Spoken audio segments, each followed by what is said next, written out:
We're back. And you're back. You came back. Why did you come back? Why do people keep watching this? It's insane. I mean, look at us. It's insane. But thank you for coming. Hi, and welcome to Roll for Effort. I am Jason Scranton. This is Joseph Sterling. Greatest DM on the planet. Hell yeah.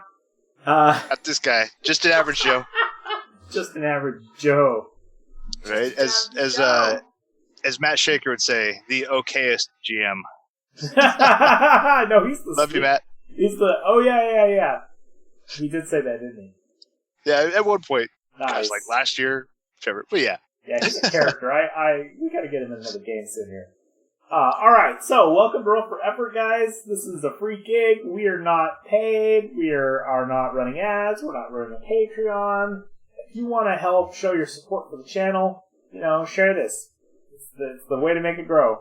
Like and subscribe. Tell us what you think. We appreciate your comments.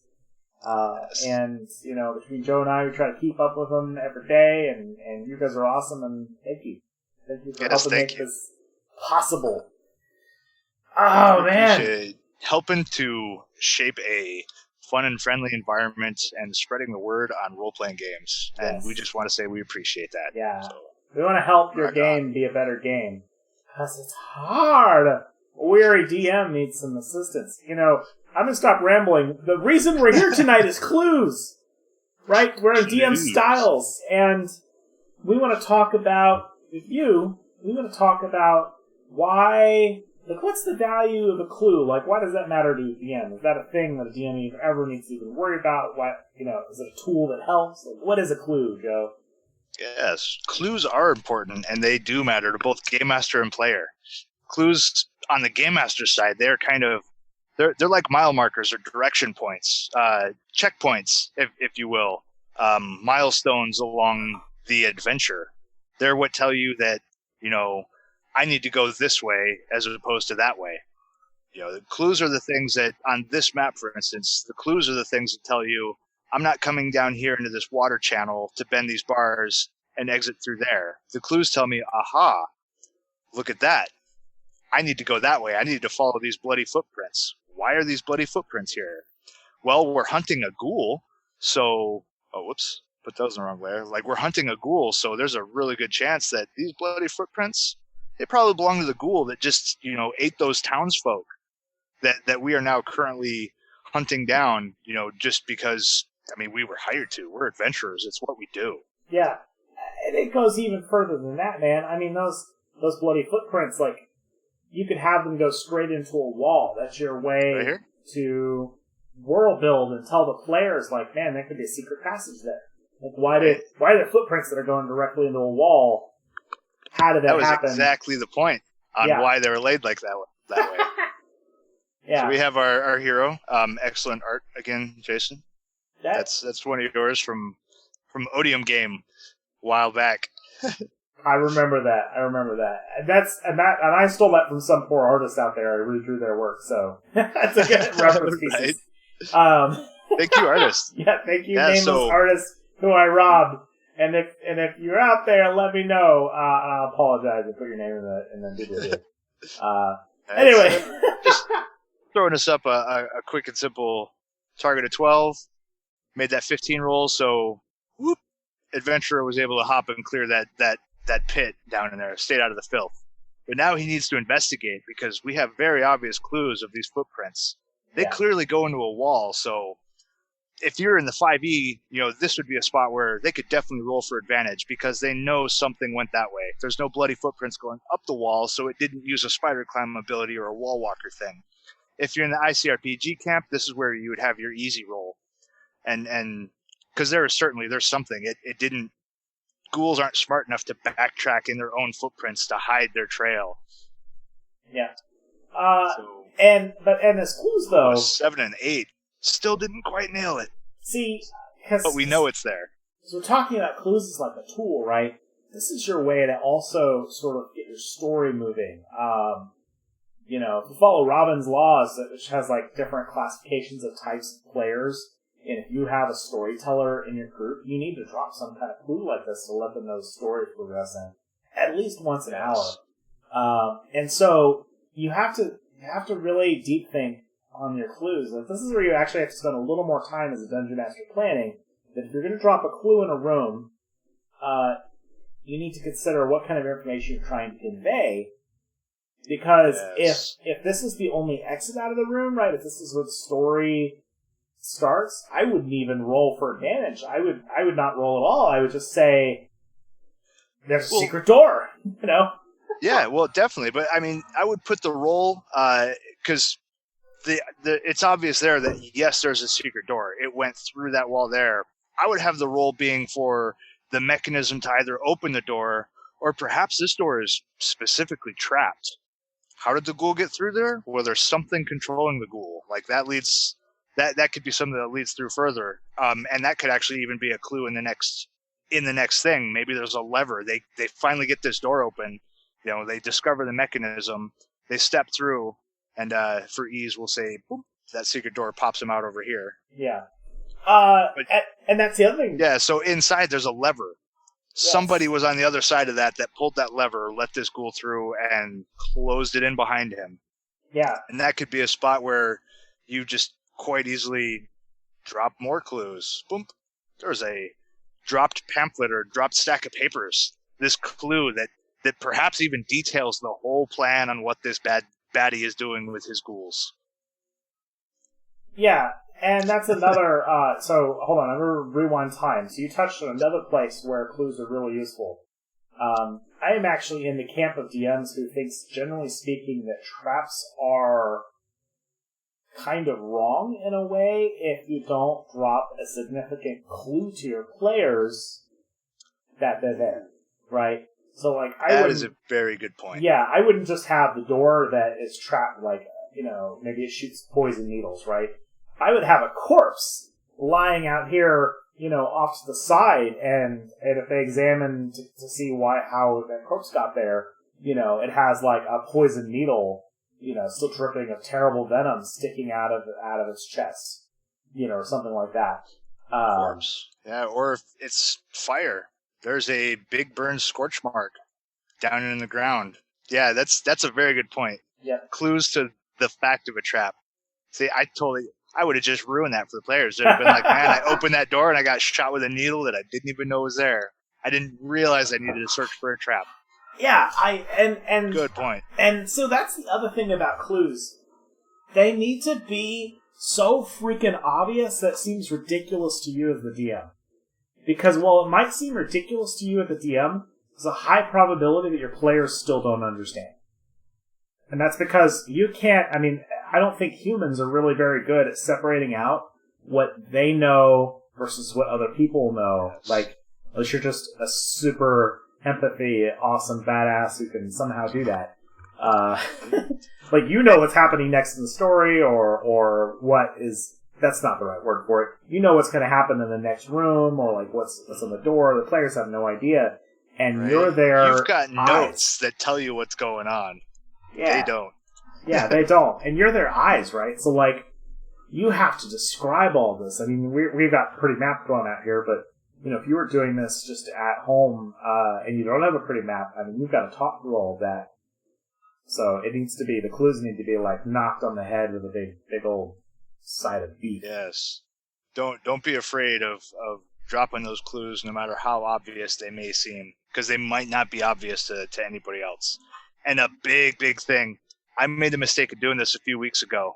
Do not hide important game clues behind a dice roll. Bad, Joe. Bad. I totally accidentally did that. I felt awful afterwards. I got in touch with all my players. I apologized profusely, and in the very next game, I gave the entire skinny on what that was. Yeah.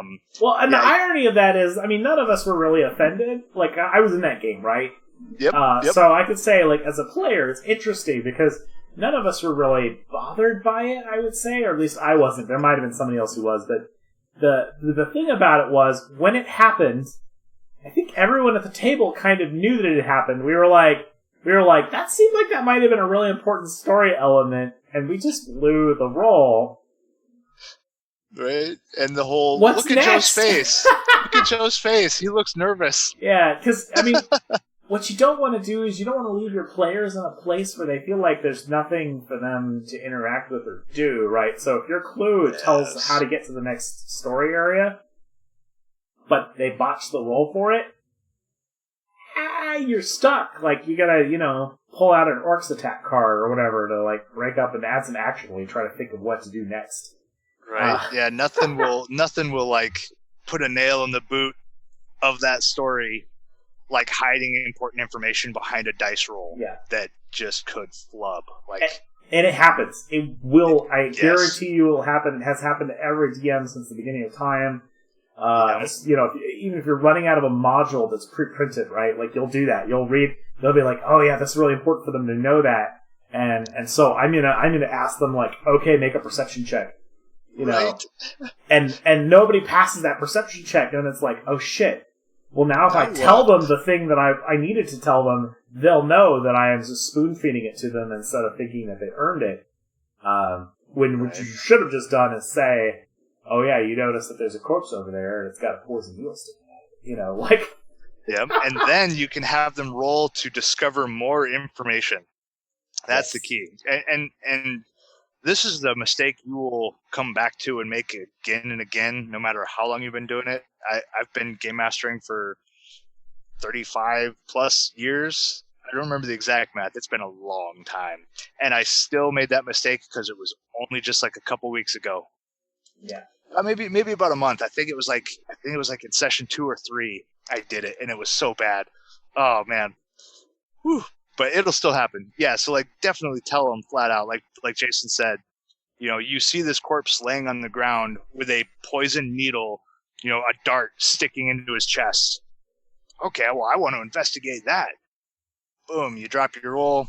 Hey, that actually succeeded. Cool, so 19. What else do I know? You see that this is a paralytic poison. So you're not sure how long it lasts, but clearly if this guy died from it, the paralysis lasts long enough that it could potentially be fatal from immobility. Maybe he didn't have any buddies down here. Yeah. Or, different things like that. Or this looks ancient. It looks like, aside from the poison, that the rusty metal caused extra damage, and maybe that infected him with something else as well. So you give them that extra juicy bits.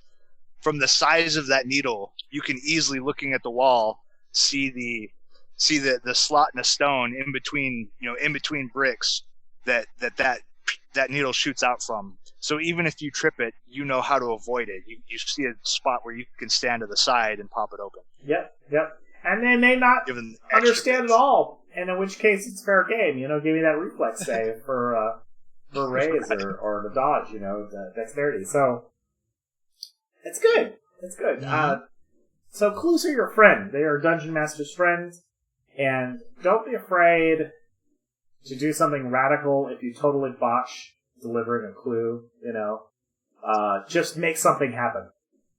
Wandering monster, or start thinking of ways, to stall or triplify your clues, right? Like, think of, 3 other ways that, the same information might be conveyed. Don't let it ruin your day, because you absolutely will fail to deliver a clue at some point that you thought was really important, because you'll have forgotten the rules. That's perfect, yeah. Let's see if we can do this. Just going on the ghoul there, can I find a limb? Yeah, toss a limb out there. And that's another way too to really help make your dungeons feel alive, is to use clues to do your world building, right? And to help to provide monster signs, to help build the sense of danger, because you're trying to build tension as you play your game most of the time, and so that's a great way to do it. Like something semi-shocking, like there's a human limb gnawed on. Right, I probably should have picked a different color. That belonged to a giant. There we go. Ooh. Or a small worm. That too. Yeah. There we go. We've got actually 4 clues here. I mean, 1 clue goes for something else, but going on that specifics of, this is a ghoul hunt, trying to find out these ghouls that have been terrorizing the town. Well, first thing coming through. Well, there's an arm. That hand looks dead. Like a ghoul lost a hand here. That is most clearly something that was previously animated. The state of decay, the way the thing looks, it looks like it was freshly taken off. Ooh, okay, cool, awesome. Cool. Coming down farther, maybe there's a stack of notes. They find some notes pointing to, this necromancer. It's some rite. It's incomplete. You can't, use it, but this is the necromancer's part of a ritual to create ghouls using the life force of 1 to make 10. Boom. So we can tie in this. Okay, well, there's a body there. We know that from this one body, there's at least 10 ghouls somewhere. And then farther on, wow, we've got these bloody footprints leading up to what's clearly a secret door. These bloody footprints, they look like they came from some rotting, decayed thing that's possibly bleeding this brackish blood. I probably could have made those black. So, I mean, that all adds into those, we've got the 1, the 2, and the 3 clues all pointing that, hey, there's a ghoul that went this way. And there's a secret door. Wow. Speaking of the secret door, this guy died from poison, or from a poison dart. Beware of traps. Yep. And that could be, the role. The role is not finding the secret door. In that case, then it's maybe spotting the little cylindrical metal tube sticking out of the wall where the dart would shoot from. Just below the pressure plate that reveals the door. Yes, indeed. Yeah. So. Yep. Clues.